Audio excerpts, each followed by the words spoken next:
শাকিব খানের খুব কাছের এক বড় ভাই একটি পোস্ট করেছেন বুবলিকে নিয়ে একটি মন্তব্য করেছেন ফেসবুকে। উনি লিখেছেন বুবলিকে নিয়ে কিছু কথা।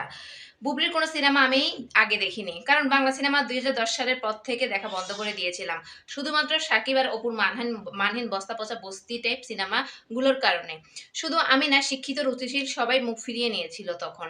সিনেমাগুলো দেখতো খুব সাধারণ, যারা দিনমজুর, গার্মেন্টস শ্রমিক কিংবা বস্তি এলাকার।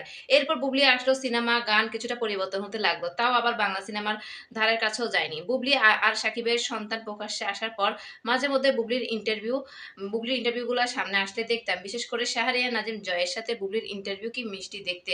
একটা মেয়ে, কথাগুলো কি মিষ্টি, কোথায় মানে কথার মধ্যে লজিক আছে, গুছিয়ে বলে, কাউকে অপমান করা নেই, কাউকে গালাগালি নেই, শব্দচয়ন কি দারুণ, শিক্ষিত মার্জিত, সবাইকে সম্মান দেয়।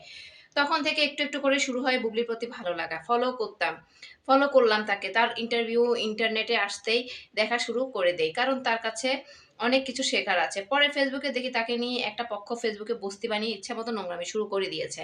মনে হলো দুনিয়াতে সে একজন যে ডিভোর্স হওয়া ছেলেকে বিয়ে করেছে, তাই তাকে নিয়ে আজে বাজে গালি, বাজে কন্টেন্ট, বাজে মিথ্যাচার, হিংসা, ছবি এডিট করে বাজেভাবে হেনস্থা, রাজনৈতিক শক্তি কাজে লাগিয়েও তাকে নিয়ে বিরাট ষড়যন্ত্র, অনুমতি ছাড়া অন্যজনের ফোন কল রেকর্ড করে ভাড়াটে সাংবাদিক দিয়ে ফাঁস ফাঁস কি হয়নি তাকে নিয়ে। কিছু কিছু প্রেস প্রোফাইলে দিয়ে কয়েকশো এডিট করা ছবি দিয়ে খারাপ খারাপ ক্যাপশন লিখে ছাড়ে, যেন বুবলি দুনিয়াতে বেঁচে থাকাটা অনেক বড় অপরাধ।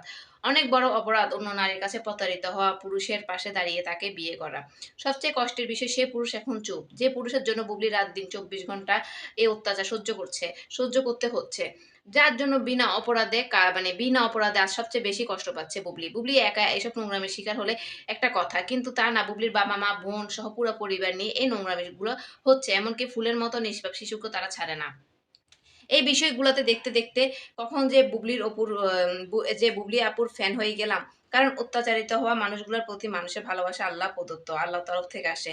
তার প্রমাণ সাম্প্রতিক সময়ে এখন বুবলিকে শুধুমাত্র ফেসবুকে অনুসরণ করে 50 লক্ষ মানুষ। বুবলি নোংরামি সহ্য করে চুপ থাকলেও তার ভক্তরা ঠিকই যোগ্য উত্তর দেয়। তারা যেন বুবলিকে ভালোবেসে আগলে রেখেছে। মাঝে মধ্যে আমিও বুবলিকে নিয়ে কিছু লিখলে তারা আমাদের বাবা মা নিয়ে গালাগালি করে, কারণ আমাদের অপরাধ বুবলির ভক্ত হওয়া যাবে না। শত গালাগালি সহ্য করে, নোংরামি সহ্য করে আমরা বিনোদন নিয়ে কাজ করে যাবো। এসব আগাছা জঞ্জাল একদিন মুক্ত হবে। বুবলি আসার পর যে মহল সিনেমা পাড়াকে নোংরা বস্তি বানিয়েছেন, তারা শেষ একদিন, কারণ খারাপ বেশি দিন টিকে না, সত্য ভালো একদিন প্রকাশ্য আসে। ডিভোর্স হওয়া নারী বা পুরুষ, বিয়ে করা অপরাধ না, সংসার, বিয়ে, জন্ম, মৃত্যু এসব আল্লাহর বিধান।